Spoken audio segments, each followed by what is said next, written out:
We're live. Of Clerks 2. Oh.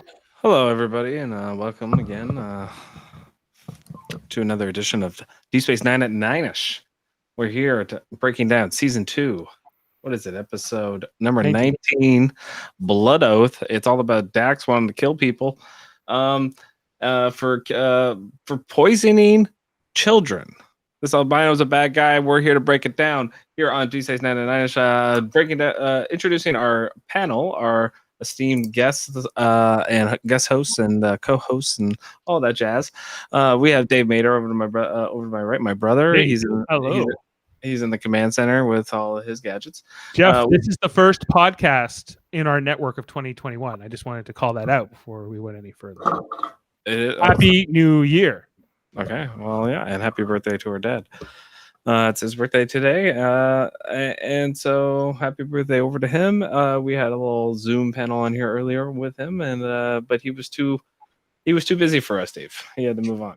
Well, yeah, he had 3 calls booked for his birthday. He only squeezed us in for 30 minutes. He was like, "I'm sorry, we're out of time, but we can reschedule." Please talk to my assistant. You guys can celebrate during TED Talks tomorrow. Yeah, that's right. We got him for an hour tomorrow, sort of. Like he'll be there, but it will be. All right. Speaking of which, introducing Jaemeel Robinson over there. He was BRB before. I thought it was a picture of him, but it was not. It was probably just, It was me. Okay. It was him. It was younger of him. Almost 20 years ago. That's awesome. Cool. Whoa. Well, I have a good eye. At least it wasn't your cousin. So yeah. I definitely don't. No. Right. Well, I mean, it was kind of like telling the difference between the 3 Klingons tonight. We got the Korath, and Kang or whatever. I don't know. So segue. Introducing over to Kevin and Ashley Millard. We're here to talk about Blood Oath. Now that everybody's been introduced, without further ado, let's break. They don't get like a tagline or something. You got everyone. You know what I call them? The LED bookshelf people. That's kind of what that's kind of my thing with that's them. A new one. That's what's in the shot. Yep, they're the bookshelf people. Dave's in the Babylon 5 memorial room because we have. Why do you keep getting renamed? I don't understand. You keep giving it new names, so it's just like it's the command center. That's all. It's. I like the Babylon 5 Memorial Center. That's my new name. Memorial Library. Yeah, that's perfect. Okay, guys. All right. First off, my first take on this episode is kind of. It's a lot of Dax. Is Dax good in the episode? She's okay. The Klingons are fun. Kira's scene with her is a little predictable. I found the Cisco one, I found the same. It was very focused on one story at least, which I actually enjoyed that. I think they're starting to find their stride as far as a show, but I didn't overall enjoy the Dax character evolution. It was kind of a cool cliffhanger at the end, I guess, when she walks in and nobody says anything. But other than that, those are kind of my big breakdowns. So, Dave, moving over to you. What do you got to say? I couldn't disagree with you more. I can't believe you're so wishy-washy on all this, Jeff. This is weak sauce. This was a great episode. I thought maybe a masterpiece in the Deep Space Nine pantheon. Yes, there are other great episodes throughout Deep Space Nine, but this was exceptionally good. I thought that Jedzia Dax, even though you can criticize it because it's more Curzon Dax backstory, not her backstory, but it's kind of establishing who she is. This is her adventure. And so I think that it actually plays quite well. I think that it's interesting in the ending. I think that these 3 actors they brought back were amazing.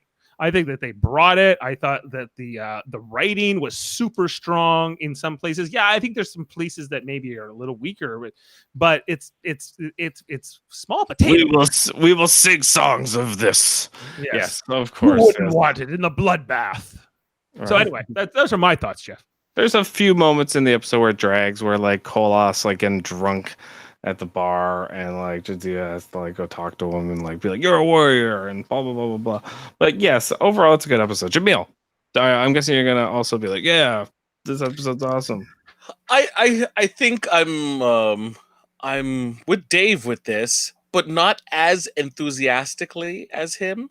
But I'm surely not in the middle between you two. I'm clearly on Dave's side. This episode was fantastic. Especially does a great job of washing out the bitter taste of previous week's episodes.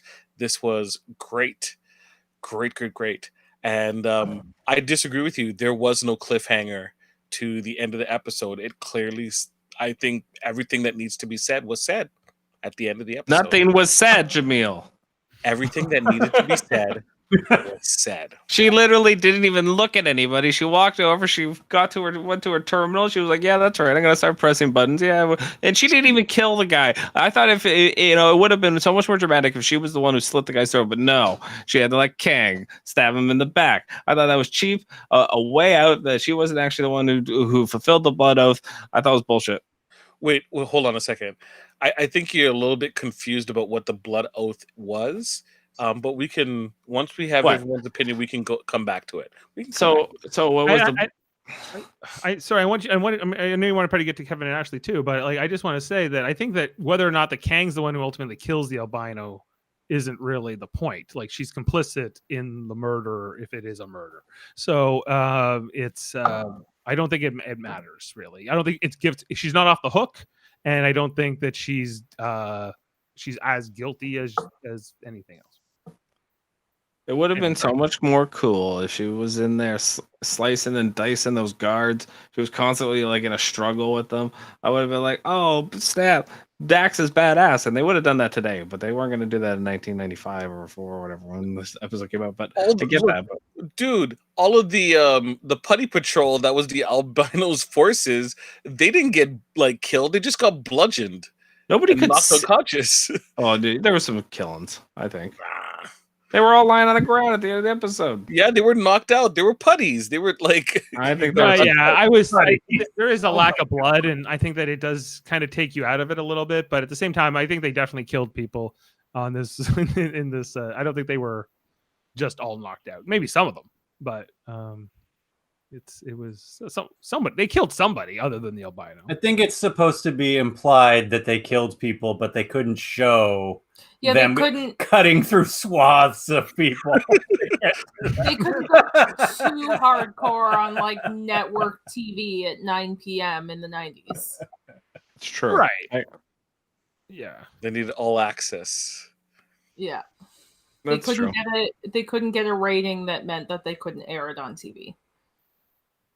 I do think it's strong, but like, it's just I don't know. Just it wasn't like an episode where I go, oh, I love it so much, and like Dave is, I'm more like on a 7 area, whereas I think you guys are gonna go into the 9s, and that's fine. That's your opinion.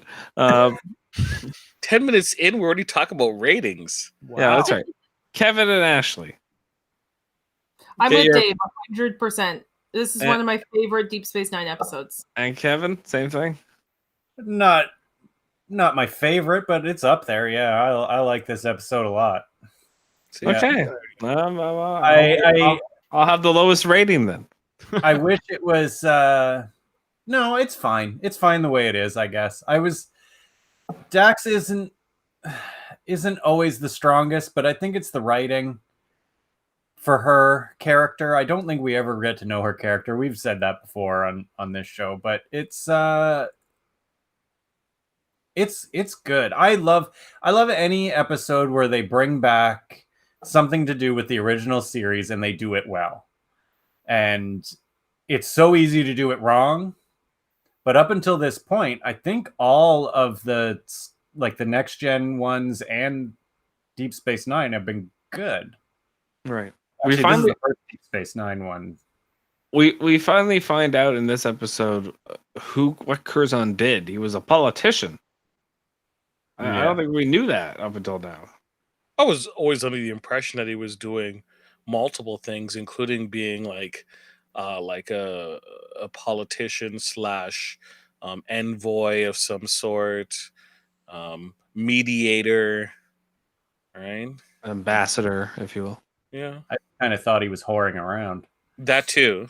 He also did that. I think most Consorts.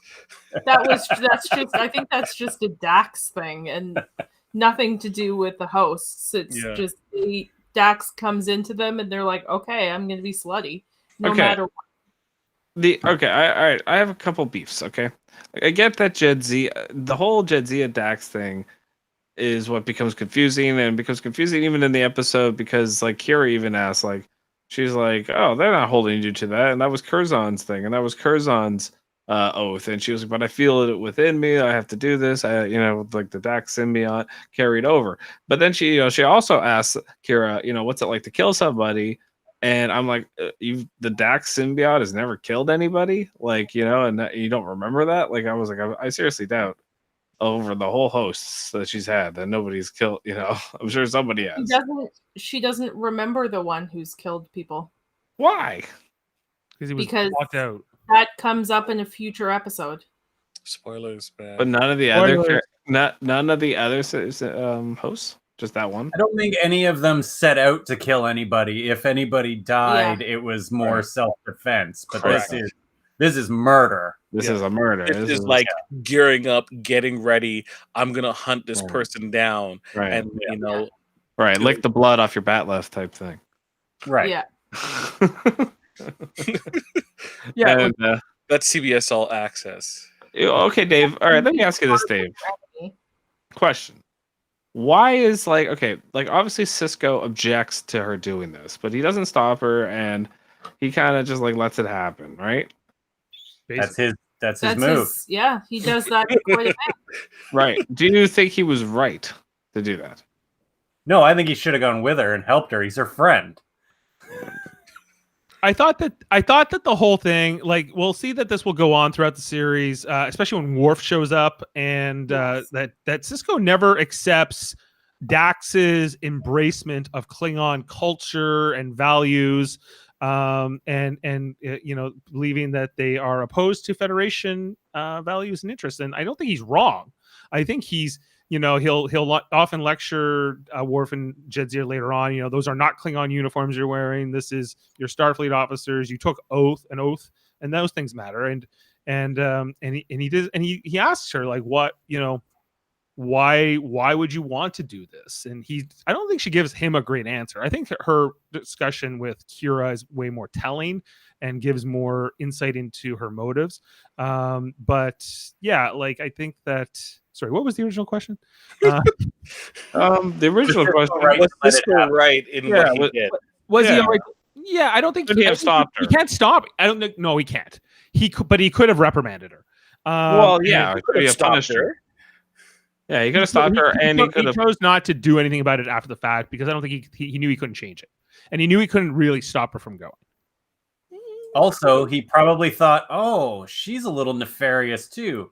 Keep her close." Like everybody else, like Quark, like Garrick. It's true. I agree with that. I agree with that.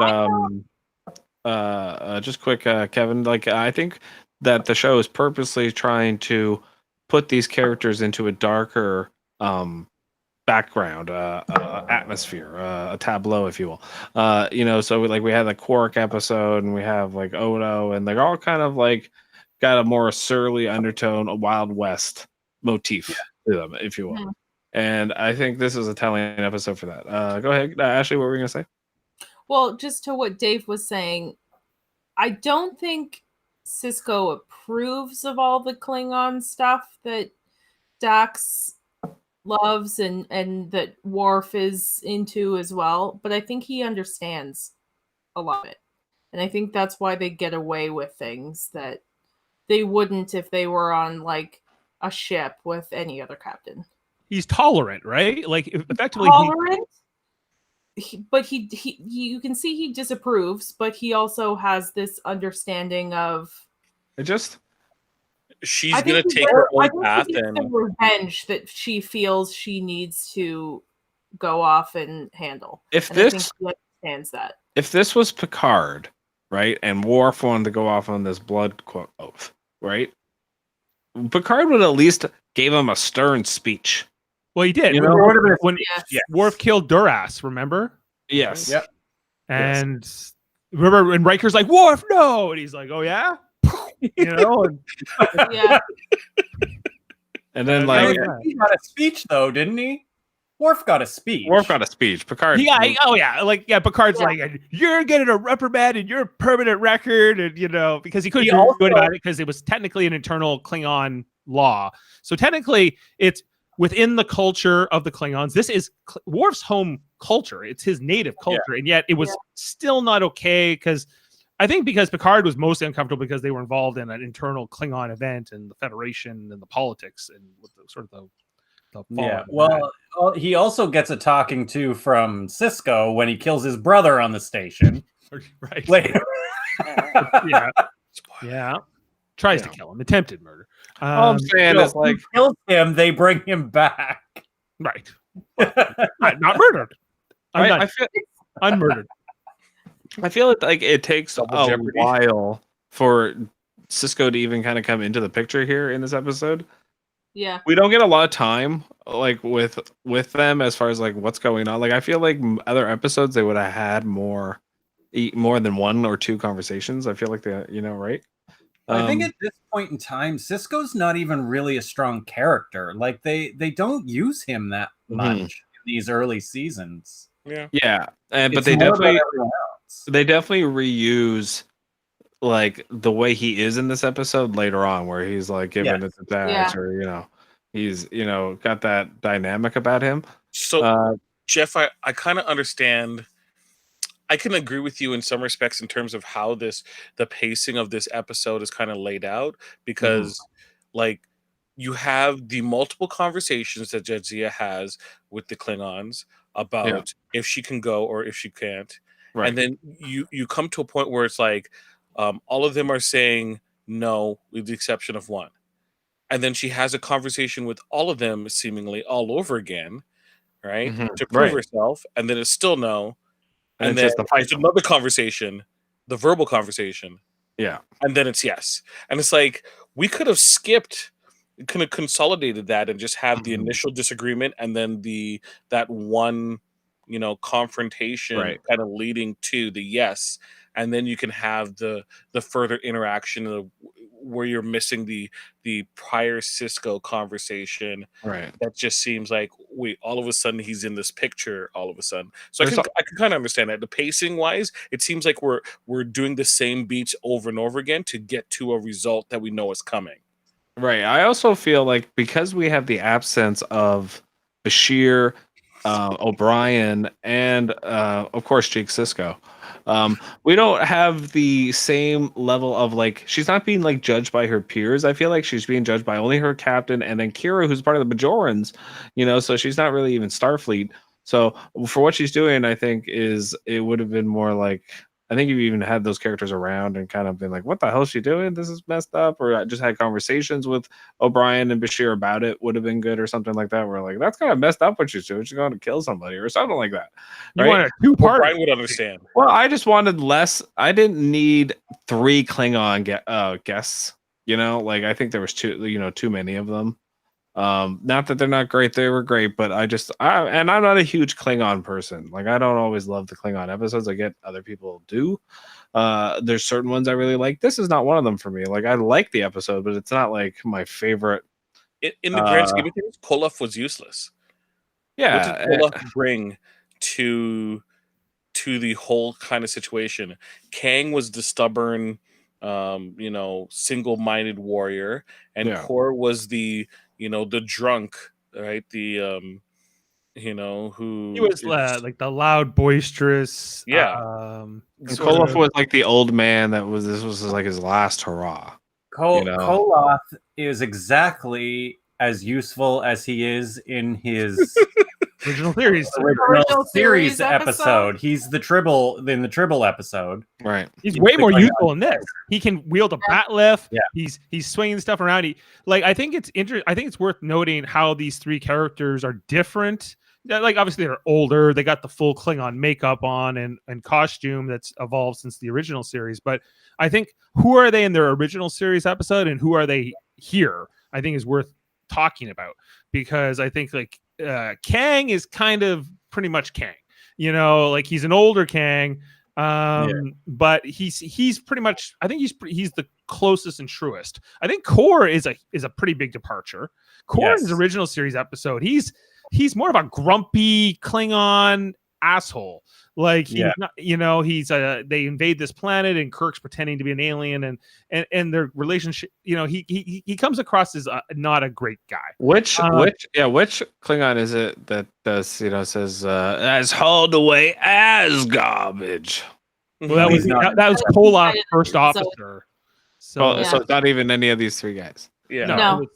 Dang, that's unfortunate. As garbage. They should have brought him back.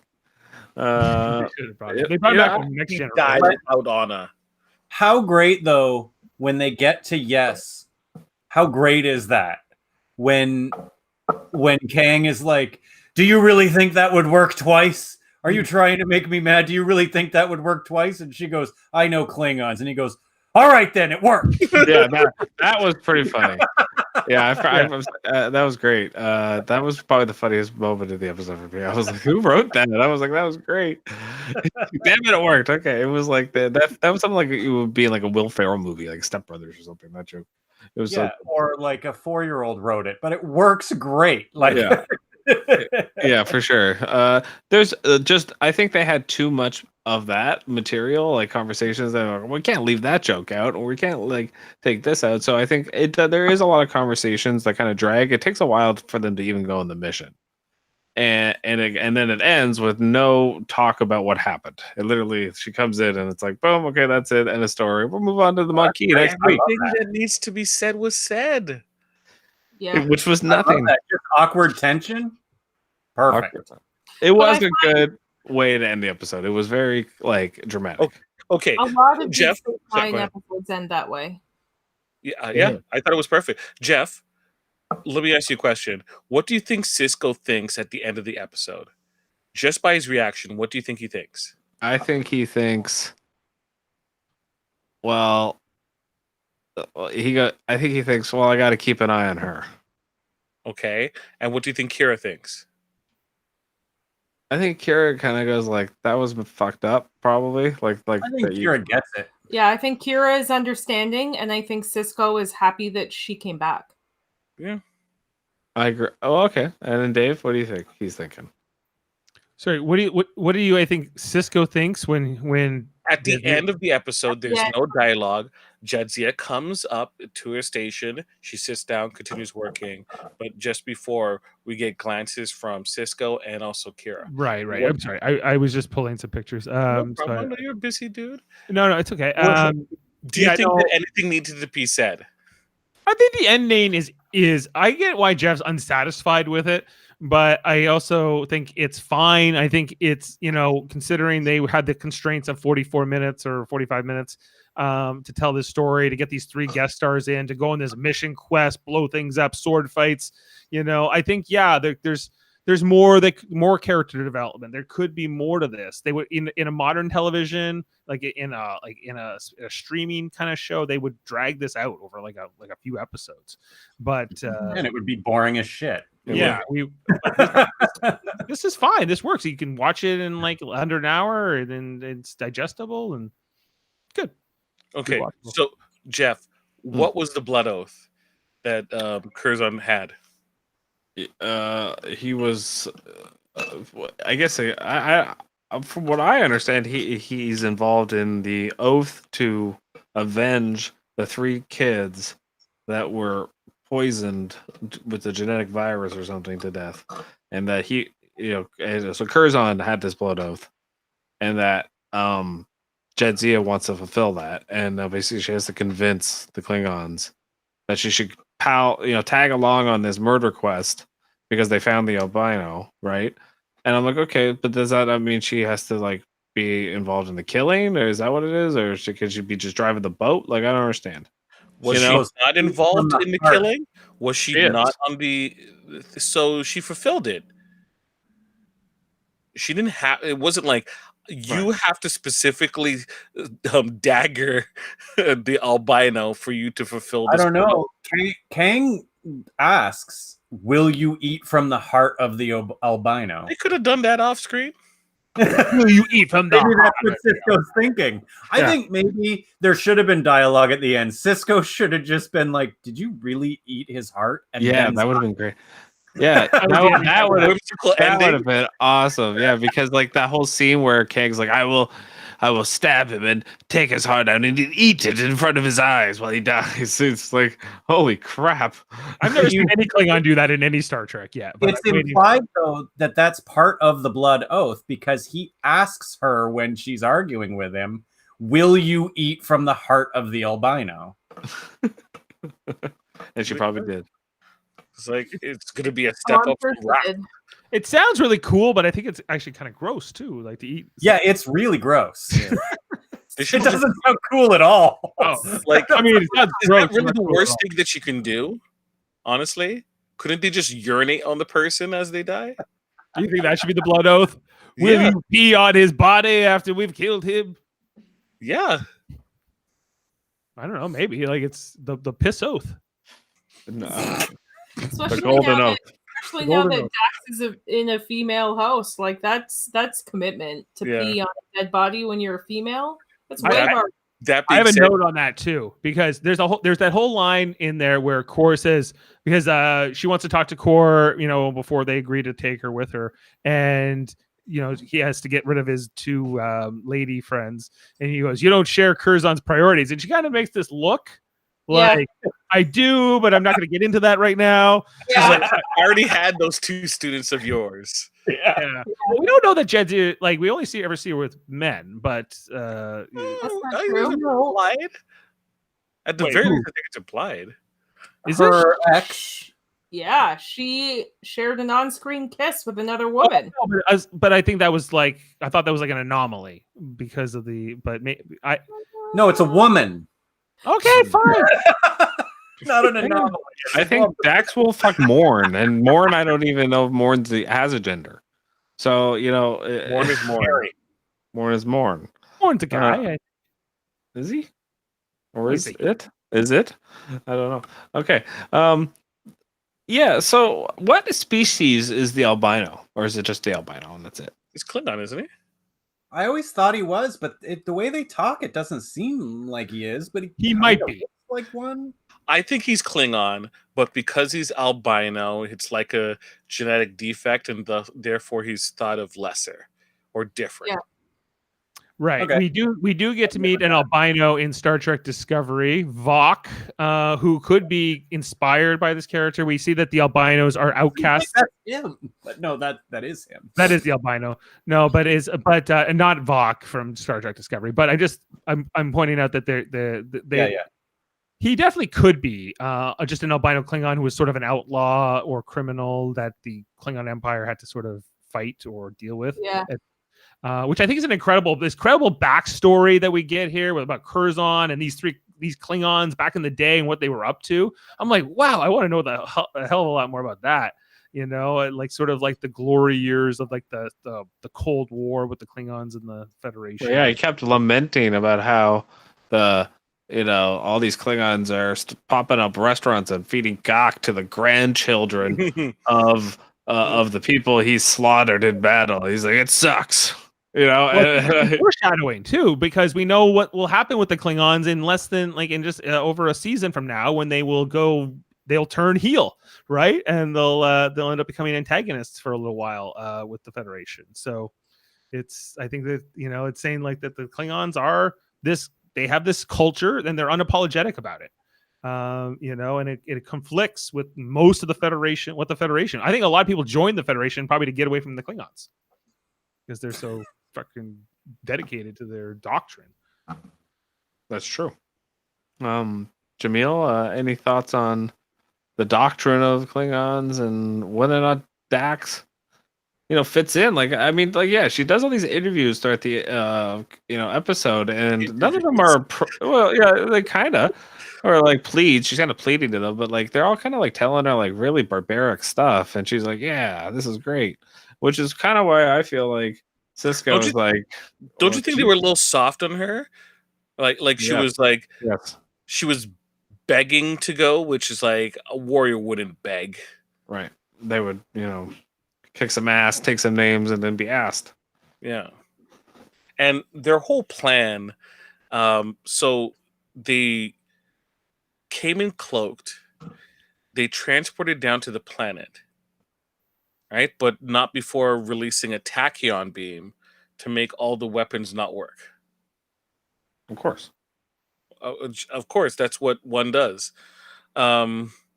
Except Dax never. is the science officer, Jaemeel. She knows things. So they blew up the security and then the power station at the same time. That's right. There's a diversion. Dax had to blow up the armory so that they could, and then she had to run through a field because she called them all old and slow. So she was like, "Okay, I'm gonna go do this because you guys suck." And they're all like, "Agreed." All right. Go ahead, you run. We'll be here. Watching the Klingons run around on that planet and how they didn't try and make them look like they weren't old, like they were running, but they were also hobbling. But they were also fighting guards that literally had like complete face shields in front of their eyes. They could not see. There's no way they could see. Judge Dredd. They look like Carl Urban in. Let's hear. I got it here. Yeah, it's. There's no way that guy could see. It's like Geordi. So they got these old Klingons running up at these guys who can't see. But Jeff, can I also make one more comment too? How about that uniform on Jadzia Dax? That's pretty snazzy. That kind of fabric Klingon uniform that would be sort of lightweight and easy to get around with. But she's got the dagger and everything. She looks like she's from the House Greyjoy or something. I think it's awesome. I don't think Greyjoy. I'm thinking more like Robin Hood. Maybe Robin Hood. She The just Klingon need armor a usually looks so heavy, and this looked like it's got albino. You have failed my city. Dax of Dorne. of House Dorne. Yeah. I mean, some of the choices, but overall, I thought like the fight scene was pretty good. Was pretty kind of fun to watch. I just wish there was either a bit more of it, or just kind of like got to it a little quicker. If Carrie weren't there, would she have done it? That's the question. That's the question I feel goes unanswered, guys, and that's where I feel dissatisfied. Well, I think that's the problem. I think if you got a criticism, I think it's that the writers were cowards here, and they could have gone for something. They either could have got Jadzia to commit to not killing him, right, and say no, that's not who I am, or killing him and saying that is who I am. And but it's left to me a little bit unsatisfying. And I guess it's fine that Kang ultimately gets the revenge here, or the satisfaction. But I think he deserved to get the revenge. Sure. Yeah, he's more entitled than Dax. And Dax facilitated it, thereby acknowledging and following the oath. Revenge on his child being murdered. But Dave is right. The writer, if he weren't, right? I think she would have. The writers took the easy way out, though. They don't give us a definitive answer, one way or another, whether or not she was going to stand down and not believe in not killing, right, because she doesn't want to be a murderer, or she is a murderer and she's like, and she was into it. I think that was pretty definitive, in my opinion. I think you got to remember the time too. It might not have even been the writers; it might have been the network, just being like, "No, we can't have a main character. There was no network. Blooded killer." She's like, "Okay," and just kills him right there. That would have been awesome. That would have been like Dax is my new favorite character, right there. Instantly. What have posters? The whole thing. But I think like her character, like TV show aside, and what they were allowed to get with on if this was in real life, if the albino just happened to be like walking down the promenade and she saw him, I think she'd murder him. No. 100%. That's our cold opening. Right? She walks by. Odo is right beside the albino, and you know how great. Yeah, she just sneaks up behind him and then just goes and snaps his neck. She's talking to Julian, and she turns around, takes out and find a way to contact Kang to say, "I know where he is. He's here. Come and get him. Let's kill him." Well, this is the second time we've seen that Jadzia is willing to go like maybe over the line, step even within Trill sort of society in terms of fulfilling Curzon's like debts and and the life Curzon left. And they have to tell her she's the Trill, right? They're telling her about what their customs, and you have to give up these past lives or you be painted off forever. And she doesn't really like her reaction is nothing. It's kind of like Dave, like, because she's ready to throw away all Trill tradition too in that episode with her previous spouse. So you're saying it's just a character trait? I think so, yeah. Also, Jadzia specifically. She was willing to be convicted of murder in the trial in the episode Dax for Curzon in a murder he did not commit. Right. This is along those same lines, but this is better. This is even more interesting, I think. Yeah. But yeah, you're right, Ashley. Like, yeah, there's been time and time again. Yeah, and she marries a Klingon. She's a non-traditionalist, right? Yes. But everybody else around her is kind of a traditionalist in their own respect. Like Worf is a traditionalist Klingon, and Quark the traditional Ferengi, and so she kind of embraced it. She's kind of like a generalist, and she kind of likes to sort of get a little bit of everything in her life, right? In her dating life too.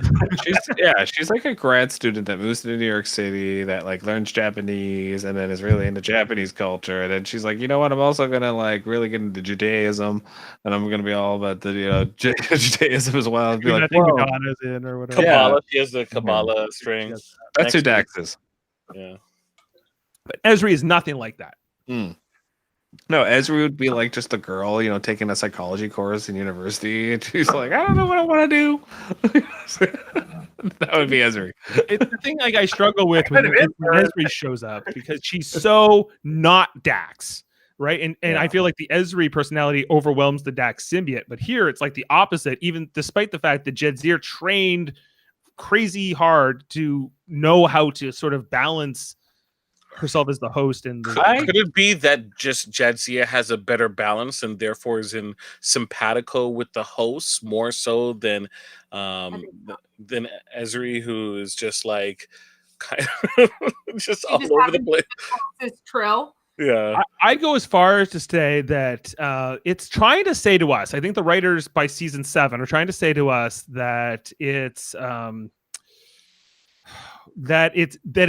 whole point, that the Trill society part about like going through this rigorous training and like trying to get approval of some commission is the wrong way to go. Really, that these symbiotes being hounded out somewhat randomly is actually the better way, because then the symbiote gets more wide range of people and lives and experiences. A la Star Trek Discovery with this new with Adira Tal, and hey, this is a Star Trek Discovery free zone. I think you're applying your personal like thoughts onto the matter. There is no proof to show that is actually true, Dave. What's not true? That getting a wide range of different individuals is the best thing for a Trill host. I agree. No, but like, should they have to go through like the Trill Academy, or is it have we not seen that people who are not properly prepared? It's not the one guy. I think Ezri handled it pretty good. Yeah, at best it's 50-50. The one guy went crazy, right? When he had the Dax symbiote, right? What you mean, John Glover when he showed up? He didn't go crazy. He just couldn't handle it. Him, the other one too, her murderer host. Yeah, wasn't supposed to be joined either, was he? I don't think he was. He went through the commission. Yeah, did he? He was supposed to be, and then they realized that he was a mistake to join him. That it was going to show that going through all of that didn't necessarily weed out the bad ones, the bad hosts. That's why they wiped him from the memory. Yeah. So, I think I'm onto something here, guys. I think I think that we should bring this up each time we get like sort of a Trill specific episode. You can bring it up. If Ezri had gone through all the training, there wouldn't be as many episodes of her not being able to adjust, of feeling overwhelmed by the past memories, and like she was overwhelmed. I would have been okay with less episodes of that. Exactly. So if we had gone through the training, we would have had less of that. I think Ezri. All right, here's the difference. Here's the difference between like Ezri and Jadzia for me. Like Jadzia is very like serious and she's very like controlled, but she also has these moments like in this episode where she like has to like get vengeance for something that has nothing to do with Jadzia. You know, it has to do with Curzon. And at least I find with Ezri, it's Ezri's problems, and we get to like know about Ezri. Jadzia is like this, like she's just like I'm the walking robot of like the 7 lives before me, and you know I really only talk about Curzon, you know, and for me like I'm kind of glad Jadzia died because we got to Ezri, and we you know. How dare you? Come on, it's like you know this was going so well, and then you had to just. I had to say it. You know why? Because we got to see what the Dax symbiote did in a different host, a la what Dave was talking about with his stupid discovery thing. And I think Jadzia, and then we got a lot of great scenes with Worf.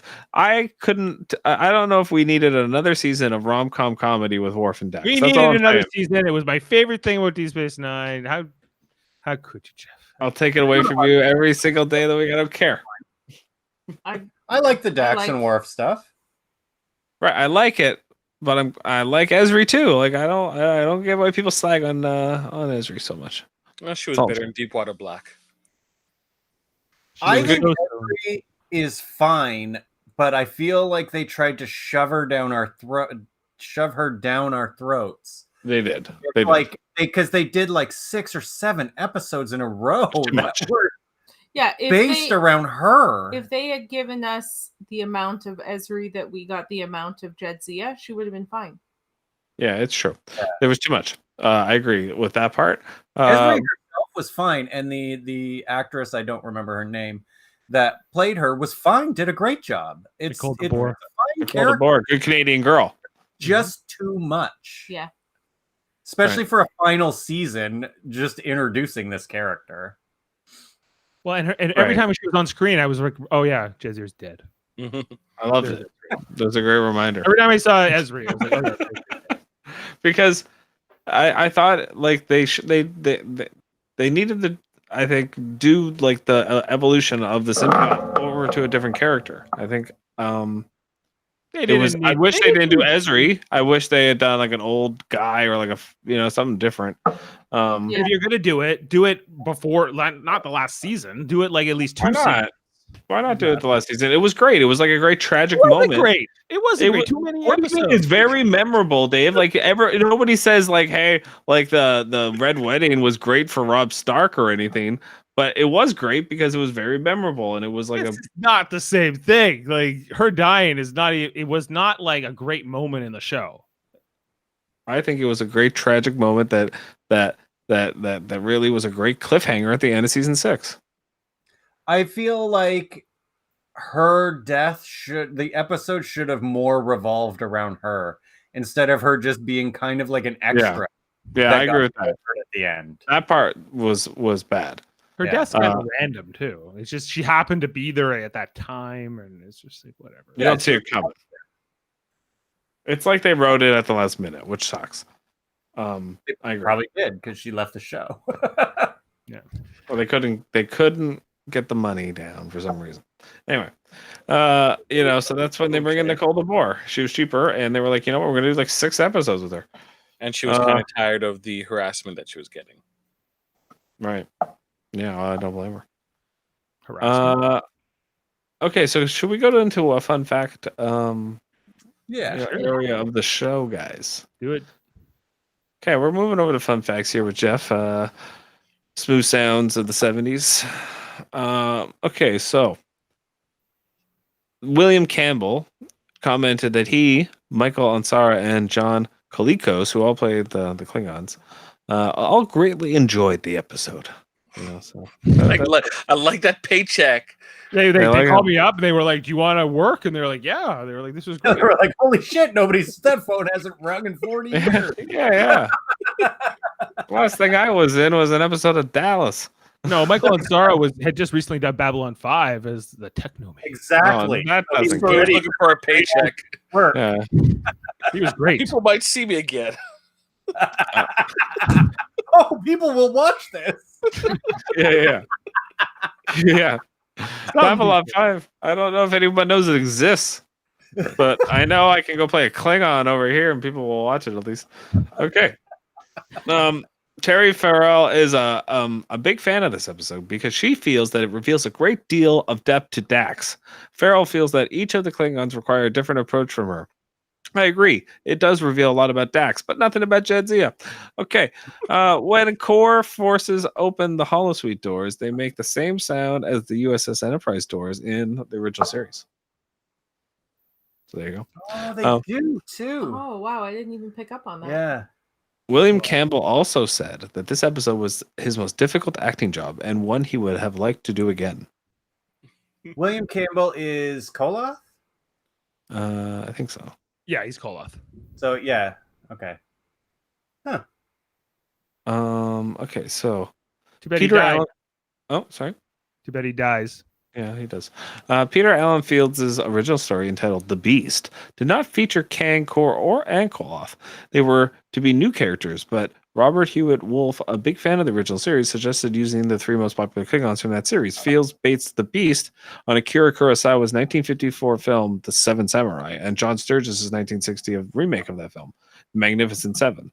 He modeled Koloth after James Coburn's character of Brit and Kang after Yul Brynner's Kor was based on William Shakespeare's character of Falstaff, who appeared in Henry IV, Part 2. There you go. John Colicos. Oh, go ahead. Yeah. No, go ahead. Sorry. John Colicos reprises his role as Kor for the first time in 27 years. Yeah, it's been 27 years since he had worked. Because the only other thing he did was Babylon 5, but nobody watched that. No, he's not John Colicos. It was Michael Ansara who played Kang, who was on Babylon 5. Well, close enough. Plus, Colicos- Walter Chaney from So the other two avoided that embarrassment then. It's not an embarrassment. It was you don't even know The Babylon. stain 5. of Babylon 5 is on them all now. It's not a stain. It's a great science fiction show. It's like 1 degree of Babylon 5. Yeah. If you- Yeah, you know, Calgon washes that right out. yeah. If you're Oh my God, we need to just rename this podcast Shit on Babylon 5 at 9. Nightish. not even at 5-ish. They made me watch this whole video about how D69 may have ripped off Babylon 5. And it's like, but D69 came out before Babylon 5. But no, it was developed. Babylon 5 was developed many years before D69 ever was. And then all of a sudden, Star Trek had a space station show. It's not Well, even so yeah, much they they looked at ripped it off. Babylon 5 and went, I bet you we could do that better. Somebody was going to do the space station show first. It was just about who. And Yeah, that's true. That's another fun fact. The late Christopher Collins previously played another Markalian, Durg, in The Passenger. It was also his last Star Trek episode, as he died from a cerebral hemorrhage 77 days after this what episode character aired. are we talking about? This is Christopher Collins, who played the Markalian. Who's a Markalian? What's a Markalian? He plays a guard.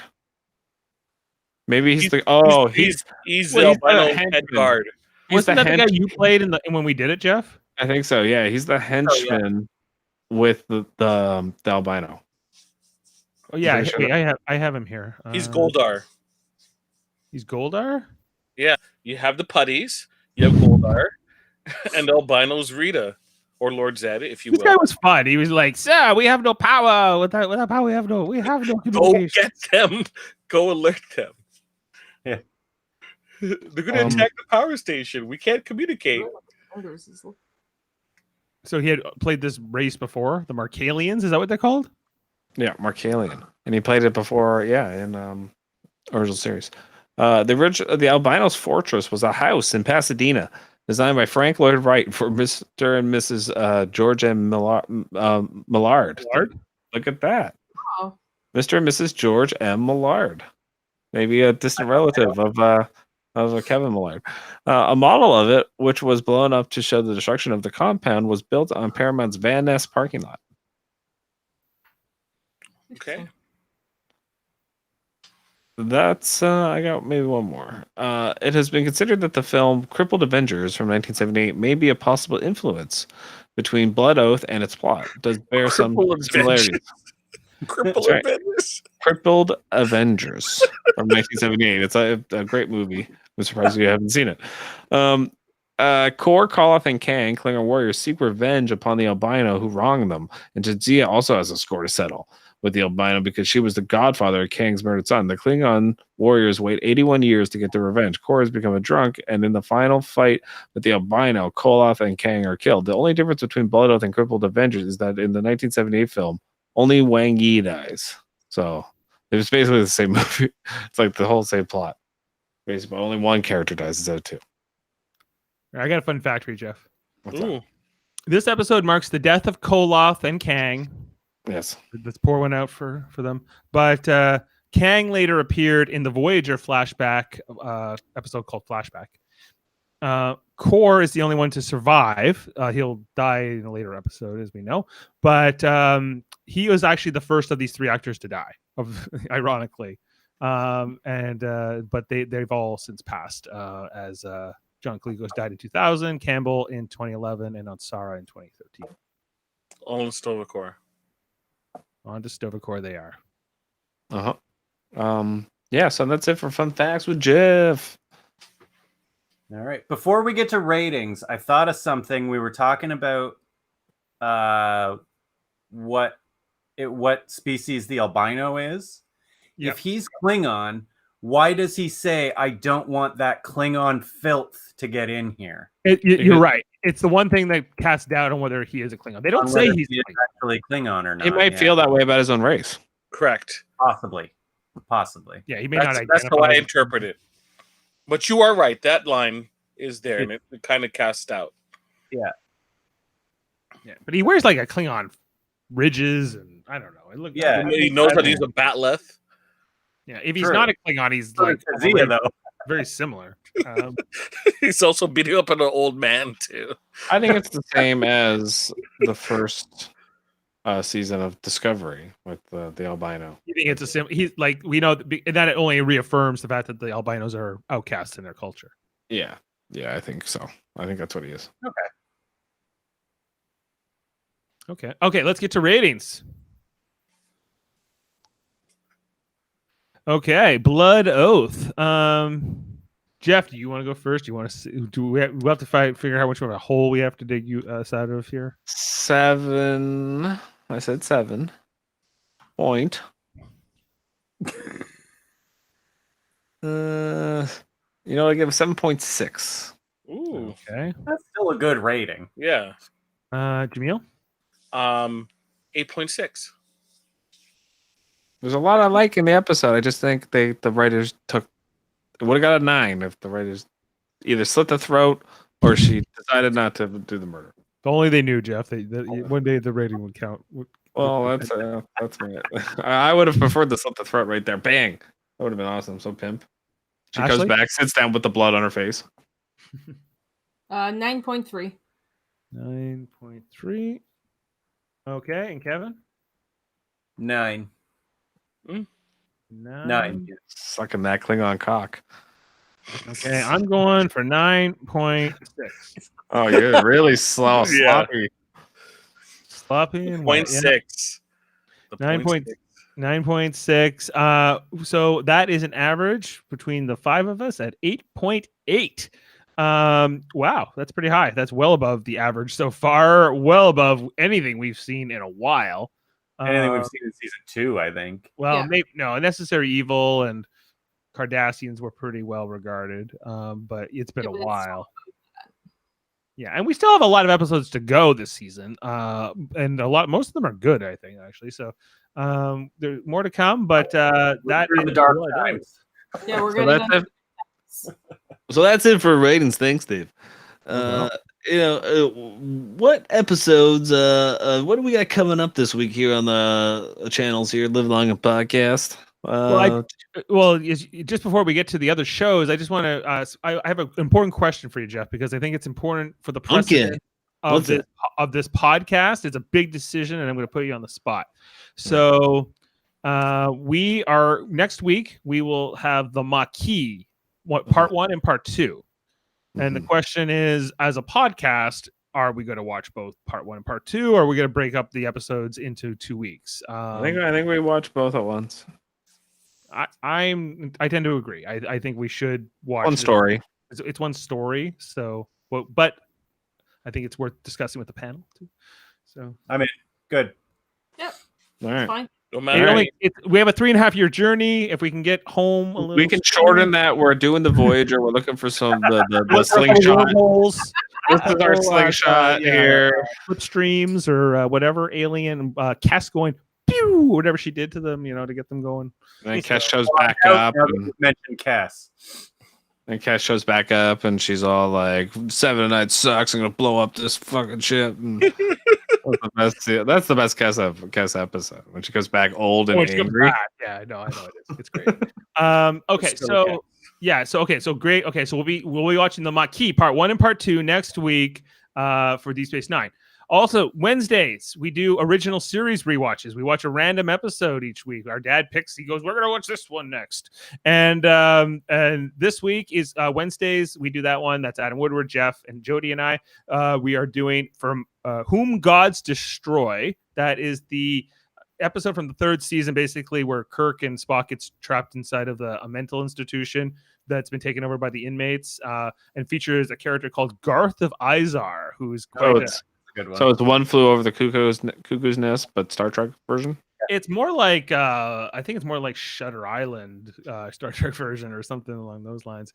And then on Thursday we are doing the finale of Star Trek Discovery season 3, called That Hope Is You Part 2, which is an interesting title, as that was the premiere of the season. Was That Hope Is You. So now the part 2 is the last episode of the season. The remix. Yeah, what a way to go. So we'll check that out. This Thursday night, 10:20, it will be me, Michael Chan, and Adam Woodward, and I hope Jane, but I haven't actually confirmed, is late. We're back, but it is the finale. And so we're gonna be covering that. We also did Lower Decks earlier this year. No, that was last year now. It was last year. We're 2021 now. And you can check those things out, as well as we did Star Trek Picard season 1 a year ago. Now that's over there. And then guess what, Jeff? What? Star Trek Radio Theater is back, and not this Saturday, but next Saturday, as we're going to be doing the episode In a Mirror Darkly for the first time ever. You're hearing it here first. We're doing Star Trek Enterprise, Kevin's favorite show. And It's been a long road. it's been a long road getting there to here. It's been a long road. I don't know if we can do an episode that doesn't exist, because Kevin doesn't acknowledge that the existence of this show. It crosses over though. So How many characters are you playing, Dave? Jesus. but they're like most of them say like 2 lines. No, I know. I don't care how many they say. I was just saying, you got to do a lot of different voices. I gotta do 5 Why voices. do you look so serious? Well, it's Mirror Universe, guys. It's Why is your neck so long? I feel like your neck's like sticking up. now I'm looking at who, my neck? Yeah, like you're like. You think I have a long neck or something? Well, it's different. Yeah. I don't know. It's got my problem with my neck. And then we got Jody's gonna be playing Maxwell Forrest. We got Mott in this one playing. The best is gonna be Mott playing the Tholian, because he's got to make that's not those aren't words. He'll have to make like screeches and Nice. whatever things. So it's going to, I think it's suited for him. So it's going to be great. Check that out on January 16th at 9 p.m. live on Facebook and YouTube, and you'll be able to hear an edited audio version after the fact. We're going to be going a full 2 hours for the season 2 premiere of Star Trek Radio Theater, and we'll be continuing with that Mirror Universe theme basically until we go through all of the shows, until we do the first so basically like the season 2A is going to be all Mirror Universe episodes. We'll be doing an episode of Star Trek Discovery after that. We'll do the original Mirror from the original series. We'll figure it out next gen. I think we'll get there. Next So time I think we're going to redo yesterday's Enterprise is probably what we're going to do for that. So, and then Not good enough, damn it! Not good enough. and Deep Space Nine, of course. Yes, Deep Space Nine, of course, is going to. There's so many. I think I'm leaning towards us doing the original, the first Mirror episode they had on Deep Space Nine, the crossover, which is next. I guess it's a season 3 because we haven't seen it, right? So it's not season 2. I don't think so. Oh, no, it is. It is a Crossover. It's coming up in 3 weeks. Yeah, so we'll be watching it in 3 weeks. I think we'll after we watch it there, if we're like, no, then maybe not. But I think it's a good contender. So anyway, that's all of it. Also, Super Mater Brothers podcasting will be back in 2021 when Big Brother Canada is back. Jaemeel, are you gonna be on the show? You know I am going to be. You couldn't tell us if you are going to be on it either. Anyway, so but we'll be covering the show if assuming you're not in the house, and assuming Jeff wants to do it too. And also Trivial Debates, which is our other channel where we talk about TV, sports, movies, and more. Just did our December episode that was hosted by Jody, and then we had Eamon, we had Chris Seymour, and we had Maud on that one. That was a lot of fun. If you haven't checked that out yet, go check that out. Over to you, Jeff. Okay. Thanks for joining us here at Deep Space Nine at 9ish. Join us next week for the 2-parter of the Maquis. We'll be breaking all that down. Maybe I'll like it more in this one. Maybe they will like it less than this one. Only you can know if you join us right back here at Deep Space Nine at 9ish on Tuesday. For all of us here at Live Long and Podcast, live long and podcast.